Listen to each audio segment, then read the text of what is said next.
your hand or put it in the chat. I see Ray has a question. Ray Langton. Yeah, you're ready for it. Thank you. I really enjoyed this. I'm excited about what you're doing. There's so much I haven't yet completely absorbed, and I'm, as you know, I'm really interested in this wider perspective on accommodation too. I am absolutely sure you're right on the issue about groups and in-group and out-group and the different ways in which you can, accommodation isn't always about conformity. I think this is a really interesting thing to be drawing attention to. And as soon as you say that, I think, oh, right, yeah, we see that all the time. As soon as all the boys in the class start talking more, the girls in the class start talking less. And so you know, we see these kinds of phenomena all over the place as soon as you draw it to our attention. So thank you for that. But the issue of, I mean, sorry, I shouldn't have assumed that's the same thing, but I think it is the same thing. You think it is? Okay, okay. Yeah. I was wondering whether or not, I'm sorry, am I still on? Yeah. Yeah. Okay. Also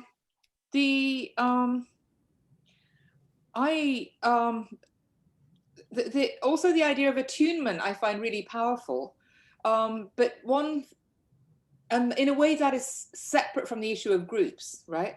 So you could have a rampant individualism or whatever, and still think that accommodation is about attunement, where attunement involves all sorts of other things than belief, right? And so You're right. In some ways I'd quite like to hear a little bit more how, for instance, desire works and hate works, because those were the two that I focused on in my Beyond Belief paper, and is it too much to ask you to show how that looks from your framework? Because I'm excited about what you're doing. Anyway, I'll shut up. So this is a great question. You're right. It's not something that can be addressed quickly, other than just agreeing with in a way we're taking the shift in perspective that you suggest there and kind of trying to push that until it starts making people feel uncomfortable. So we're expanding firstly the type. You could conceivably see what you were doing as expanding the range of attitudes, but an attitude is not yet an emotion, though it's getting that way. And how does desire relate to a disposition to do what is desirable? So on some views, these are the same thing. There isn't a difference. Let me put that point in a more concessive way. Ray, fantastic issue. I think in the framework we've been thinking on, we were just adopting, we were like, cognitive means accepting beliefs, and then you have dispositions and emotions. And your point is, well, you really need to think about other attitudes, not just, there's something between, on the one hand, adding beliefs and dispositions and emotions. The move David is trying to do is say, oh no, we can do desires with dispositions. Maybe, I don't know. I have to think about it. I wasn't trying to minimize what Ray is doing. No, I just wanted to flag the problem for us so we can return to it. It wasn't something that had occurred to me, and you're absolutely right. I was just thinking, I think we were just thinking with cognitive, you presuppose beliefs. So let me give an example. It might be that having observed certain behaviors, liberal Democrats develop an enhanced desire for frappuccinos and lattes, and conversely, right-wingers counter-accommodate in a totally irrelevant way, you might think, because who cares deeply about frappuccinos and lattes? But this is a fact that people actually do counter-accommodate and start feeling like that, like disdaining your drink and definitely not wanting to drink it themselves. Ridiculous, but very human. And perhaps it's not even just human, but a fact about groups. I don't want to make a claim about alien species, but still. Okay, so we have Liz, then Robin, then Sandy, and we also have in the chat Rob and Alessandra. So Liz. Mike. Okay, I'll try to be quick. Obviously, I'm super excited about this. One thing, so there are two things I want to ask about. One is for you to spell out a little bit more two things, the connection I think you're probably already making between two things that you said. One is that, you know, language traffics in in-group, out-group distinctions and functions to construct those distinctions. And then the other is, you know, about these ways in which language can, I don't know, oppress and enact harm and whatever, right? So one question is, so I'm just thinking about part of what I think is really powerful and disturbing about slurs directed at targets and at metaphorical insults or whatever is, as Wayne Booth and Ted Cohen say, that the hearer has been made a compliciter in their own demise, right? And so what part of what Ted Cohen says is, by joking or by making a metaphor, you're drawing on these assumptions that are merely implicit. You're saying, hey, recognize these assumptions. And the very fact of recognition draws you into intimacy in a community and into in-group. But therefore, and he says intimacy sounds nice, but it can be abusive. You can draw someone close in order to stab a knife in their back, right? That seems like a really key part of what's going on in these phenomena. And it seems part of what you're thinking about here, but I didn't hear you make that, you know, that distinction, right? So then it doesn't really show up in the Dogwhistle case, right? Because there it's safely directed at the audience. You know, there's the in-group who's being addressed who is like me, right? As opposed to the in-group who's being addressed who is exactly not like me, but is made complicit or made into a kind of in-group, you know, exactly in order to be the target, right? So that's just that I wanted to invite you to talk more about this thing that's part of what this notion of complicity that I find very powerful and that I've tried to explore. And I think there's both conversational and cognitive complicity in those two cases, and, you know, whatever. Okay, so that's the first thing. The other thing is just about the notion of attunement, and I wanted to hear. Remember it, and then that you asked the second. Yeah. I'm going to actually pass it to Jason, but I want to mention we actually just took out a chapter that had several paragraphs on this complicity, if I remember right. The complicity that just in understanding a sexist or racist joke, you in your moment of empathizing enough to understand, cooperating enough to pay attention and process what's being said, you build a little. If you didn't already have it inside your head, you build a little racist or sexist or whatever it is. Of course, we all do have that little racist or sexist inside our head because we're just human beings like the people that are talking to us. So I think this is a really good point. You're absolutely right to, you know, point the finger at us and say, you didn't mention this, because I think that is something that was not present in this. And in fact, it's not very strong. It's not a strong theme in the book. I think it's there, but it's not strong. Did you have, I mean, Jason's written more about us-them distinctions. Do you want to comment on? No, I think that's right. I think it's something we need to address more. Yeah. There's It something. just seems like one of the things your resources are designed to, I mean, like you know, part of what you can contribute is that you can say something about it. So it's exactly the sort of thing we would like to be able to right now say, yes, we've written that chapter, Elizabeth, we'll send it to you. We can't say that. Well, it sounds like you did, and then you axed it. So that's even worse, well, right? Like, you know. Okay, so second thing quickly. Jason, did you want to say anything?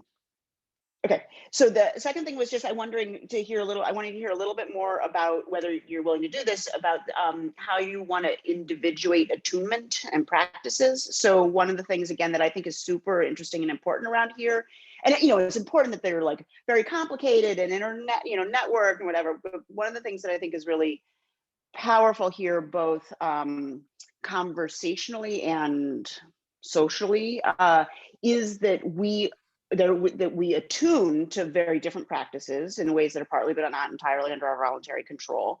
and we're competent, we have repertoires of attunement that we, you know, can move into, and we move between, you know, these kinds of practices. And so, and I think going back to these questions that came up, I feel like in, well, it's repeatedly through this, this workshop, I take some of that to show that actually ourselves are more, you know, if you have a kind of social first view, then that ends up, you end up thinking that like agency and selfhood are more, can be more fluctuating insofar as they are partly constituted by the ways in which what you're attuned to, and, you know, whatever. So I guess I just was not sure how far you were willing to go in that direction. I was assuming with Jason, he'd be willing to go pretty far, but, you know, and David would be like, so just right. So that was, I'm the extremist here. Jason is like pretty calm. So that was exactly what I was saying to Ishani, that you know, exactly what she was exploring with self-determination and the social self, the attunements we have, you know, so that was the kind of move that I was thinking of adding to our discussion of free speech towards the beginning of our book, is saying, because people are always like, oh, even with propaganda, your rational self can choose to reject it. But you can't choose to reject the feelings you get. You can't choose to reject the disgust you get. And so what I wanted to do is introduce a notion of the social self, very much, I think, what Ishani was aiming for. The self that feels, you know, the homophobe who feels disgust. But their egalitarian, rational self rejects it. And to say that, well, on the level of the social self, that's you too, and at that level, you know, there's no autonomy. There's, you know, and it's, we only can defend these autonomy arguments only look good because we have this impoverished, we have this, frankly, what I've come to regard as a fairly untethered from reality notion of the self that we're educated into. But now, in terms of goals, Elizabeth, that is our goal. So what's now 4 different chapters started off as one chapter with an abstract that said we were going to get from basically from Kaplanian expressivism to Butlerian performativity, and 4 chapters later we're still doing it. So it's certainly a good path to walk along. Whether we actually ever get to the end of that path has to be under question, but we think that's an interesting philosophical enterprise to attempt. Cool. So we have Robin next. Robin Jeshun. Hey, sorry. Thanks again for the second hearing from me of this great talk. I'm going to try to push a little bit on the question that I asked you, David, yesterday when we were exchanging about the Stalnaker-Lewis notion of accommodation and the Gilles notion. So I was trying to figure out why I didn't find it, at least at the outset, intuitively compelling to regard them, to kind of mush them together or to subsume them under like one single notion. So suppose I start a conversation and say I have to pick up my sister at the airport. It seems as if everybody would be somehow misguided and not updating and forming the belief that I have a sister in that particular instance. And it seems like it's precisely those kind of contexts that their notion of accommodation aims to explain. But the Gilles framework seems to me like a very different notion to explain all this fine-grainedness and like both rationality and non-rationality and stuff that's associated with stuff that, as I mentioned the last time, as like our kind of our animal natures that's associated with mirroring along multiple different dimensions. And it's for that reason that I would think that though they use the same expression, accommodation, they're very different phenomena. And also, I suppose the other one is specifically associated with how we update on what is said, the words that are said. So it's quasi-semantic. By contrast, the Gilles stuff isn't semantic at all, or it's not, necessarily semantic at all. So I was wondering if you could. So I really am inclined to think that you should go for the Gilles. I think that the Gilles is so rich and hasn't been brought into philosophy, and that's the thing that I think is dominantly doing the work in explaining your cases. Okay, great. I'll start and then hand it over to David. We both have that's yeah. So I said we talked about this before, but it's like Ricky Hack has this response to Langton saying that Langton's not using accommodation presupposition in the semantic Stalnaker-Lewis sense, and therefore it doesn't really work. Whereas we're going in the other direction. We're saying, yeah, Langton's right about the phenomenon, and so let's go to a different notion of accommodation, and let's not. So from our perspective, like this, it's like the semantic presupposition with language is a very specific case. It's a specific case that's going to be specific. It's like natural and non-natural meaning. It's going to be specific in that way. We're saying we're doing something like the Gricean project of saying there's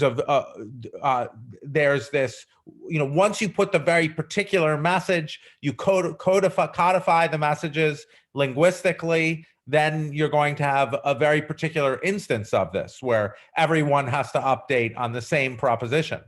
But to see it as within this larger framework is to embed it inside, exactly as you said, the natural and more naturalistic account of what humans do with each other. It's just when we have the linguistic structure there, that enables us to have this specific instance where everybody has to update on the same thing.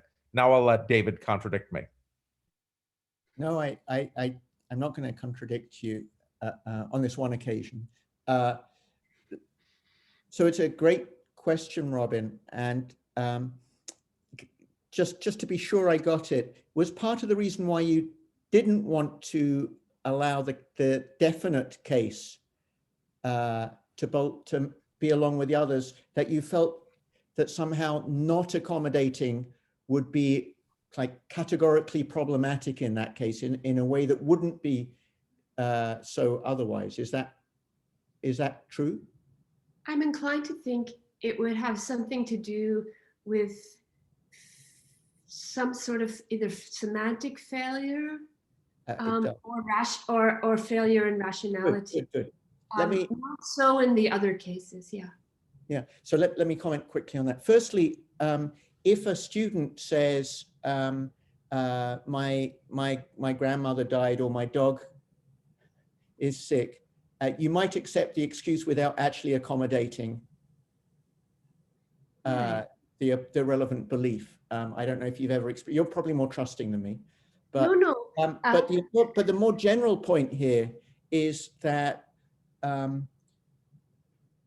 there are certain types of accommodation which are accommodation of presuppositions that really say something deep about who we are. Now, whether you have a sister or not, maybe in some cultures that matters deeply, I don't know, but it's just not that sort of thing. We're always part of a group with the other interlocutors in a particular interaction, right? One of the groups that we accommodate to is that group. And we do so in order to, well, as part of, functionally, in order to enhance coordination. There's no, if we don't want to coordinate at all, we don't talk. We go away, at least if we have the chance, right? So that when we're accommodating information that's needed in or dispositions, because I think you can think of accommodation of discourse reference dispositionally. It's a tendency to use language in a certain way in the short term.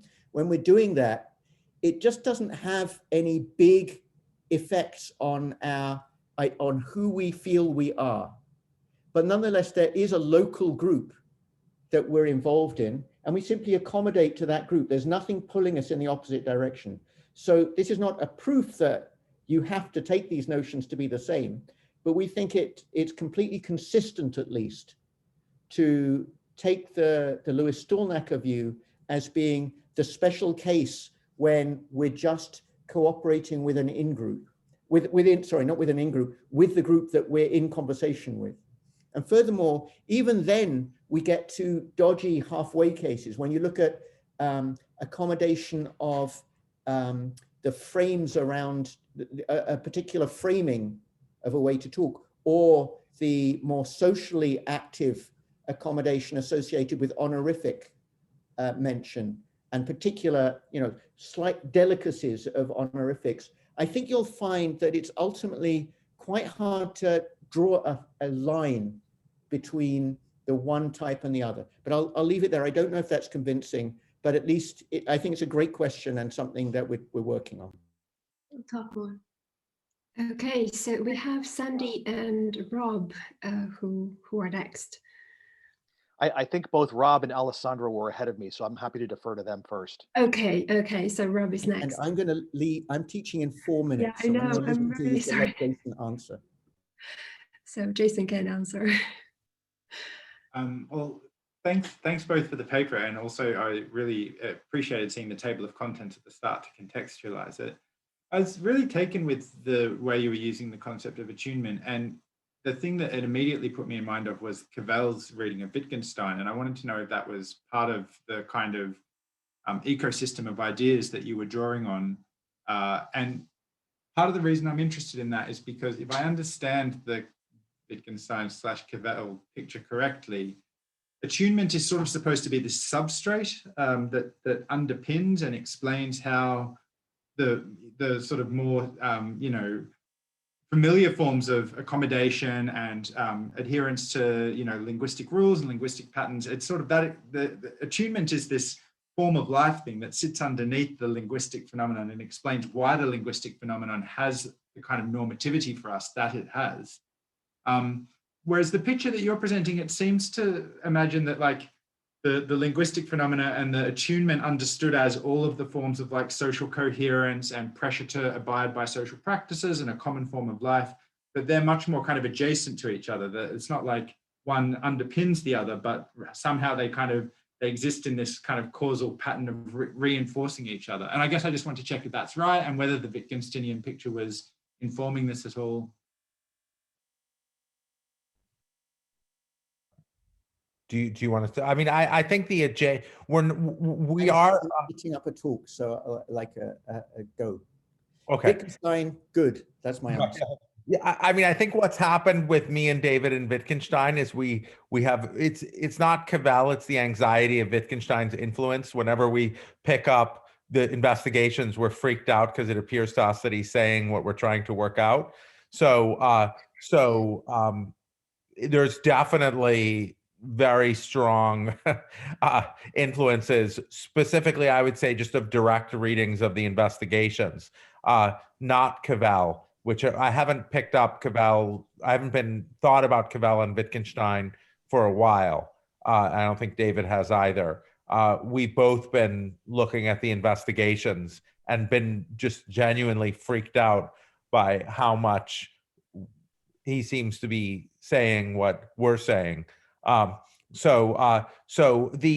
think that so we were thinking of it as the adjacent thing. We don't want to privilege, like, I mean, Robin's comments about, the sort of, the animal connection of the Gilesian accommodation suggests there's sort of a grounding in that, and maybe you could think of the attunements as grounding and coming before the cognitive stuff. But I don't think any, we don't want to make any such commitment here. We don't want to say the attunements ground the cognitive, for instance, which I think is part of the picture that they're sketching. Okay, so we have Alexandra Alessandra, and then Sandy. Hi, sorry, it's very dark. Thank you very much. It was really interesting. I'm not sure I grasped it all, and I have a sort of comment stroke question, and it's about the polarization bit and about the comment, the facts of my enemy are the enemy of my facts.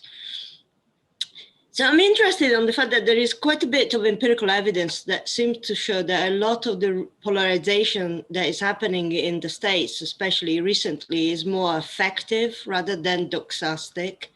So there is work that, like Liliana Mason work on civil agreement. And the idea there is that it might seem that the two groups are disagreeing on the facts, but in fact, they are not telling the facts.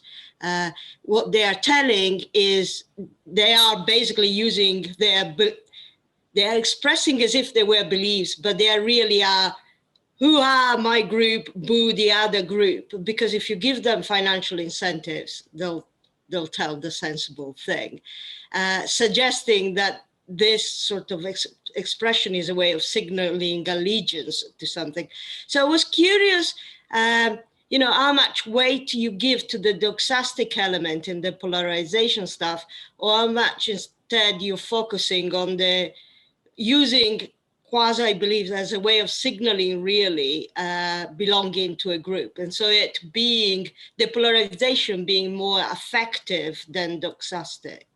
Oh, that's really, really, really good point. And soon you will hear me saying that. Thanking you. I think so. The question is, how do we read the facts of my enemy or the enemy of my facts? Do we read it doxastically or affectively? I don't think that we. It's consistent with our framework and certainly our way of thinking to think of it affectively. You just reject that because it's not what your team says. That's how we are thinking of it. But we hadn't drawn the distinction, as you so clearly have, between doxastically rejecting and affectively rejecting. I think very important distinction. I think affective rejection, as we saw in our nation's capital on January 6th, can have the same downstream consequences as doxastic rejection. So what guided the actions, their actions? Maybe they believed that Biden won the election fairly, but they acted on their affective rejection of Biden's winning. So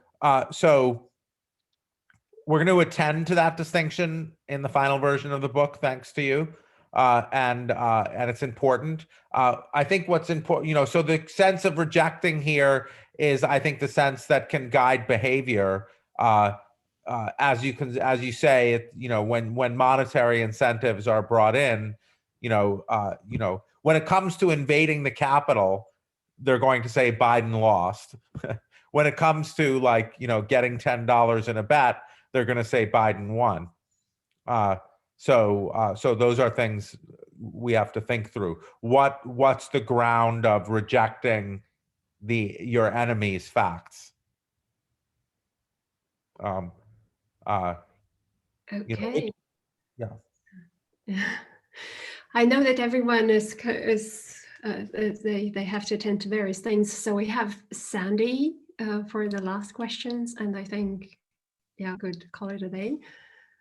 Great. So thank you so much, Jason, and also to David, who's no longer here, for a really nice talk on lots of issues, lots of thoughts. The one that I wanted to talk about, though, is one that links up with something that I've been thinking about and that came up a little bit in my talk yesterday, and I'm wondering whether we're thinking about this the same way. So I'm intrigued by your thinking about accommodation, and that you actually have two notions in mind: the Stolnacker-Lewis and the Gilles. I don't know the Gilles, this may be ignorant, but when I think about accommodation, and I try to think about it in the context of the kind of silence that I was talking about yesterday, and you think about political silence, so silence in the face of political acts. I've often thought that what unites these things is the notion of acquiescence. I think I got this from Mary Kate McGowan. I think Mary Kate McGowan is the one who pointed out that you can think of people not resisting another person's act, even if it's not a speech act, as a matter of acquiescing to it, which in a way signals to others that it's permissible to do this kind of thing around here. And I'm wondering whether you would think that you would agree that maybe one thing that could unite these two notions of accommodation and even make them larger than just the linguistic is this notion of acquiescence. I wonder whether that's a suggestion that's helpful. So it's certainly the case that, you signal chapter 1 of Tim Snyder's On Tyranny is on anticipatory obedience. When you acquiesce, you send the message to would-be authoritarians that they can go further. And now how to, and I think that's a politically absolutely vital, important thing. We saw anticipatory obedience everywhere in the last 4 years. So you're asking how does one relate that to accommodation? Can the framework of accommodation, either Gilesian or Louis Stallnacher, it'd have to be Gilesian, help us with that kind of, explain that? I was thinking of the other way around, actually, that there's this phenomenon of acquiescence, and that what accommodation is acquiescence with respect to speech domains. Right. Oh, yes. Well, that's certainly right. So when we don't challenge, we're accepting. We're accepting. I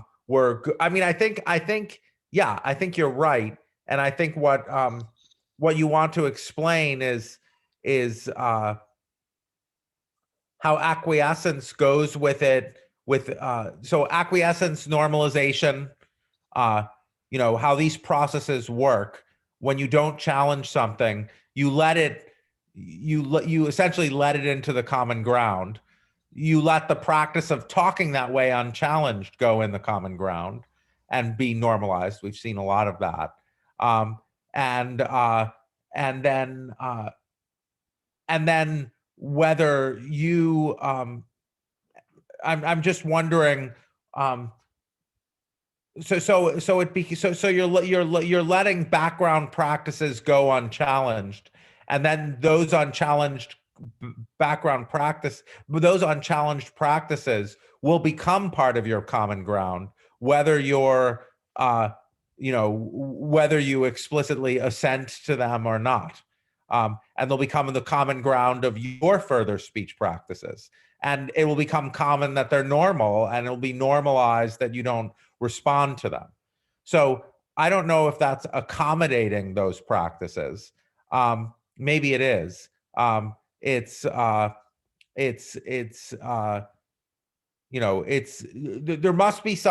has to be some process of active resistance to letting something become a normal part of the common ground. And by not engaging in that active process of resistance, you're letting it into the common ground that's going to be your common ground in the future. Now, whether to call that accommodating, I don't know yet. I'll have to think about it. Great, thank you.